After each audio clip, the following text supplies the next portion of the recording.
Hello, Lions fans. We have another match preview this week. We are previewing the Montreal Impact game. This game is away. It's June 20th. It'll be Saturday. Tonight it is Ron and I again. Say hey, Ron.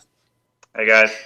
We had another person cancel last minute. That's 2 weeks in a row. So, I'm trying to get 3 people here. Otherwise, just me and Ron. I'm happy to be here with just Ron. So hope you guys are going to enjoy another great episode of Weekly Match Preview. We have seen Montreal once. It seems like forever ago. It was in March. We were in a draw away 2-2.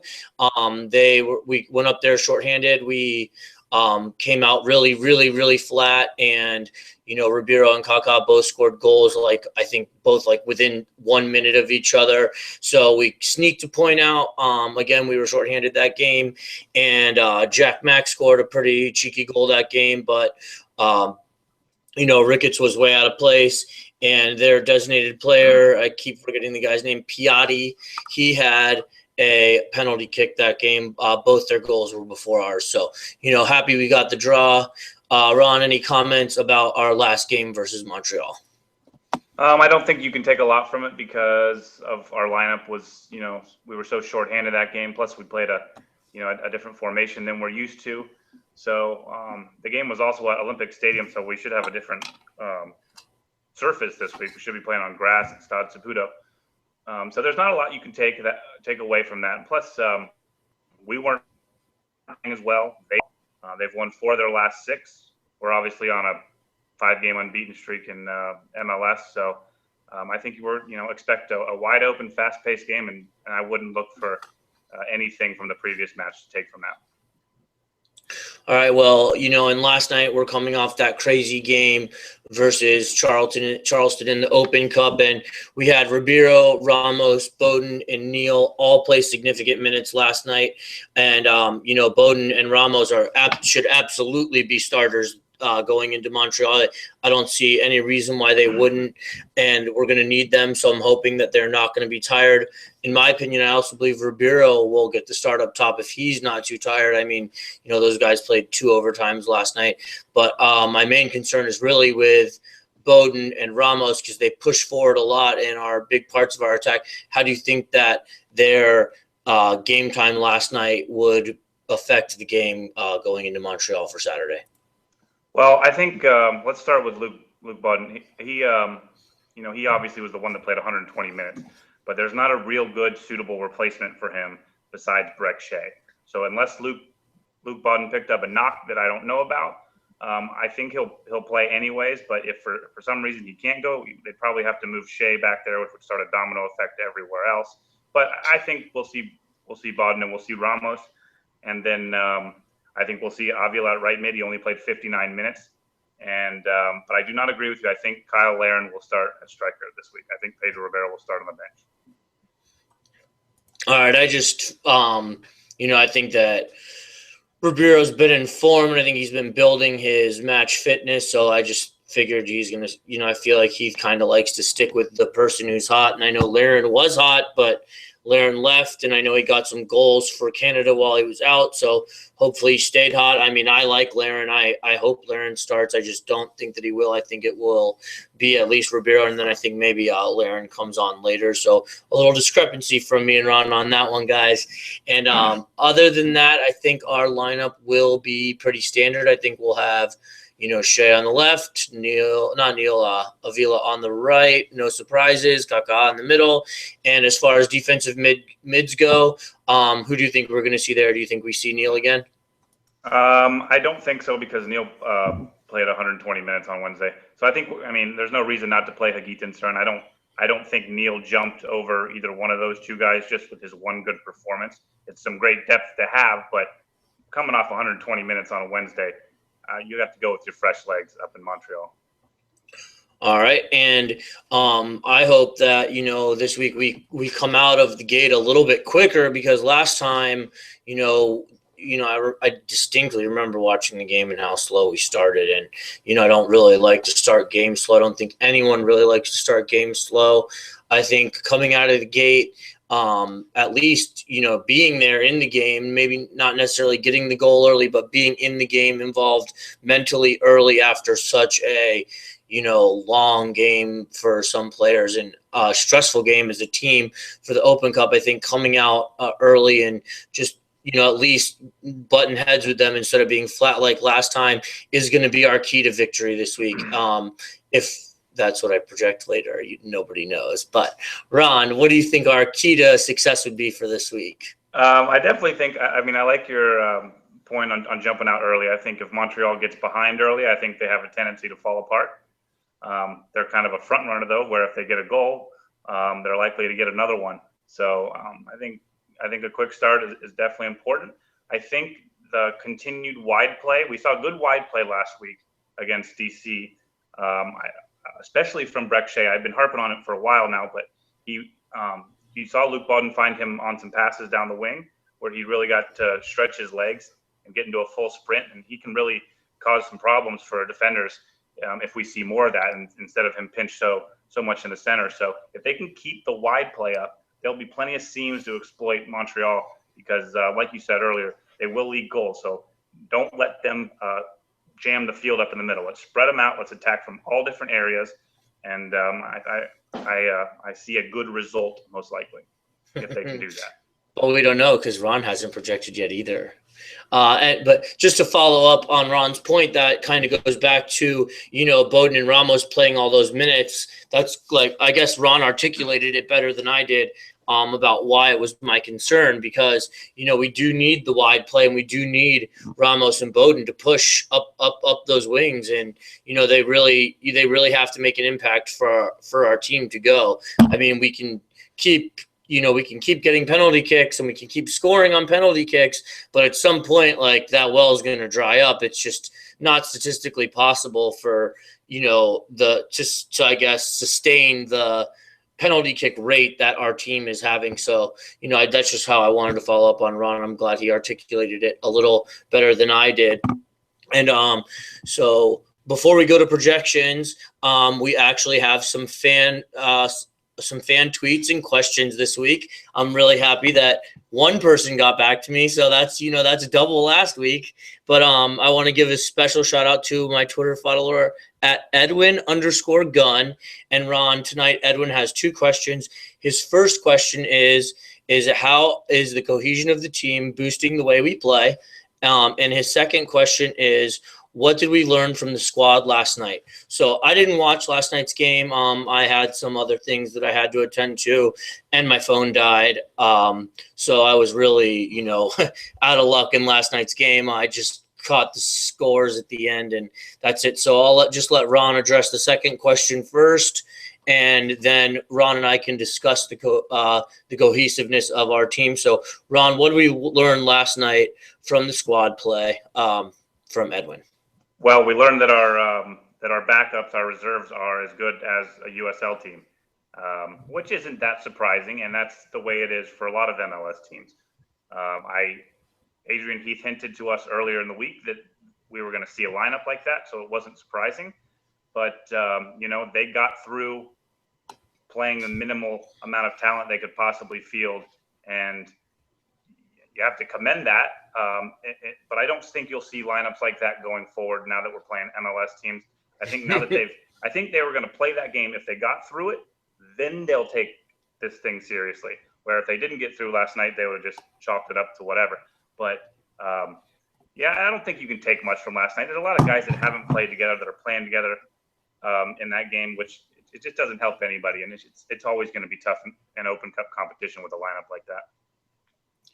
Yeah, and just real quick before we address Edwin's second question, for those of you who missed it, we drew Columbus today. So there was only 2 lower division teams left of the 16, so 14 were MLS teams, and we got Columbus. They're coming to us. I think it's June 30th, so, bring them on. We know we got like a little rivalry budding with Columbus, and I'm all for it. I hope we actually, get them this time. So, we didn't get anything we've gotten a point from Columbus, and they waxed us when Ramos was went out early, and we should have waxed them last time because they had someone go out early. But, at least we've gotten a point. We only got 1 point from 3 times with DC, so we'll at least get 1 point from 3. And we have another regular season game versus them too. So just quick thoughts on Columbus before we talk about the cohesiveness of the team. Columbus, it's just it's going to be a great, I love this rivalry because they're a fun team to watch because for the football or soccer purists out there, they play a really, it's very pleasing aesthetically to watch them play soccer. And so it's not surprising that we've developed a rivalry with them because we're that similar style of team. We don't hoof it forward. We like to keep it on the ground. We like to string together a lot of passes.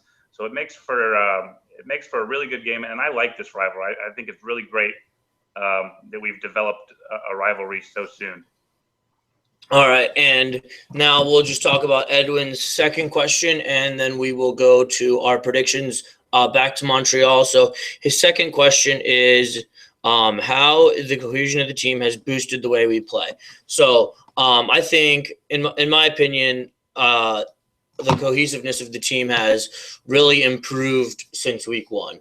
I think even in the first couple weeks, we just the whole team just tried to get the ball to Kaká, and it was just him trying to do everything. And everyone, I think, just in my opinion, I think some of our players maybe even were just like, oh my God, Kaká is on my team. So that's just, and I think everybody's growing into their roles. I think Shea is going to adjust to the left wing. I think he's going to, I think goals and assists are coming from Shea there.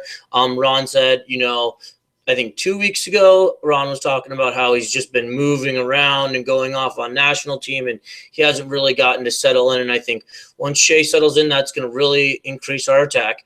And I also think that the cohesiveness in our on our defense, including our defensive mids, has really helped the team because, at the beginning we had people missing, we had people in, people out, injury here, injury there. And now I think roles are becoming defined. People are knowing their place on the team. And I think that has a lot to do with our, unbeaten streak here. And, I think not only is it the players, but I think that Inchy knows, more about the team now than he did when we started. And that's just a blatant obvious because, if you spend 11, 12, 13 weeks from point A to point B in between, there's going to be, everybody's going to learn each other more. And not even in soccer, just in any kind of group activity, the more you're around each other, the better you are. So I think people learning their roles and the defensive unit solidifying itself has really played a huge part in the cohesiveness in our team and in our winning streak. Or sorry, not a winning streak, but not losing streak. Unbeaten streak. Unbeaten streak. There we go. So, Ron, your floor. Well, of course, they've definitely become a more cohesive unit. Adrian Heath speaks about this in his post-match press conferences on a weekly basis. He always talks about how hard what they're doing is, being an expansion team. These players only playing together, for a couple of months. So, I mean, it's pretty straightforward that they're going to get better the more time they get to spend together. It's also been tough with injuries and international call-ups, and they just never seem to get a good month or two where they just get to be together and build. But you're starting to see that now. There's still a lot of areas they can improve on. I think since Tally Halls came in, I think they could actually work on their communication between the center backs and Hall. You've seen a few sloppy clearances or back passes. So there's definitely some things they can improve on. Also, we could really use a right mid on this team, but that's not really probably a cohesive thing. It's just we don't really have one now that Molino's out, and we're just filling it with what we have. But that's okay. They're getting better on a weekly basis, and the results are proving that. I think just a quick follow-up from Ron's comments. We almost gave up a goal with that little turnover that St. Ledger had. That was almost a slip-up last week. And as far as the right mid goes, we have a right mid. He's just hurt. Molino is the man. And he's the Orlando City guy. I think they see him here very long term, to be honest with you. Molino he was here for years. He hopefully will, stay around as long as we'll have him. But this just makes me spurn this question, Ron, about not having a right mid. Do you think we will make a move in the transfer window? I want to avoid talking about it, but, to me, I saw on Twitter, people were like, oh, we didn't get Drogba and you got us. I don't know if it was you or if it was Sean, wrote an article about how, that is not the player we need. And I agree, because I think we need a midfielder, whether it be a right or a left, because, like you said earlier, if something happens to Bowden, we're going to have to put Shea back, and we don't have somebody that can play out there consistently. I don't think Rivas is the answer. So to me, I think we need to make a move to get a midfielder who can play right and left. But do you think we're going to make a move, Ron? Absolutely. I think we'll make a move. Will it be a world-class player that likes to pop up in all these rumors? No, probably not. A lot of the Orlando City brass actually came out on Twitter yesterday saying it was, rubbish or whatever it was. That doesn't necessarily mean much. But this team doesn't need to sell tickets. They don't need to sign a player. I mean, they sell 35,000 tickets. So, be very wary of rumors like of older players like Drogba or, a player of Pirlo's style. They could use an outside mid. A lot of outside mids can play either side, in the game today. So I think they will make a move. They definitely could use some depth in certain areas, and we'll probably have an injury before that might stress a certain area we need more than others, but we could really use a right mid on this team, and hopefully hopefully they know that, and hopefully that's what they'll go out and get. All right, well, we're going to wrap it up, guys, and we'll go to match projections for this week in Montreal, and I will let Ron go first, seeing how his wonderful streak of correctness is over. Ron. Well, I'm happy it's over because I picked them to draw, and they won, so that's good. I think they're going to continue their hot form. I think they're going to win 2-1 this week. I think you're going to see Laren record a goal, and I think you're going to see Shea get his first one of the season. I think he's due. Might even be on a free kick from an angle that doesn't suit Kaká well. So I think if they can eliminate the mental errors, or at least minimize them, Montreal is very prone to those as well. So they're going to make their own errors. So I think get up early, get a lead. Maybe Montreal snags one goal back. But I think in the end, we'll win 2-1. Okay. And I will project that we are going to beat Montreal, and I think we're going to do it 3-0. NYCFC did it. We're obviously better than them. Everybody knows it. They know it.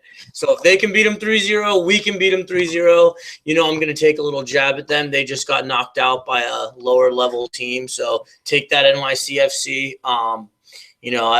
There's not a rivalry there. They were right the whole time. There isn't one, and we're better than them, and they beat, Montreal. And just a fun, quick fact, Montreal has given up 2 or more goals in 5 of their 11 games. So, I think we definitely got 2, and I'm projecting 3. I'm feeling good about this streak. My only apprehension is the Bowden and Ramos played big minutes. So any other concluding, anything else you want to conclude with maybe that we didn't talk about, Ron? No, I think we covered it all. All right, do you want to say hey to anybody who watches? No, but I thank everybody that does watch us because we really like doing this, and the more viewers, the better. I agree. I love coming on here and doing match review. I love doing fan cam. I love reading Ron's articles at citysoccertalk.com, or you can find Ron on Twitter at citysoccertalk. There's my little ploy for Ron. So, you guys, and a special thank you to at Edwin_Gunn, first person who participated. I've been asking for weeks if anybody had anything that they wanted to hear, and we finally got Edwin. So Edwin, my man, that one's to you. Thank you. And guys, if there's anything you want to hear, let us know. I've said it time in, time out. Come to Fan Cam, Gate C after the games. I might start cruising the parking lots just for fun to see if I can get some different reactions from people, but we'll see. All right. Have a good night. Peace out. Yeah.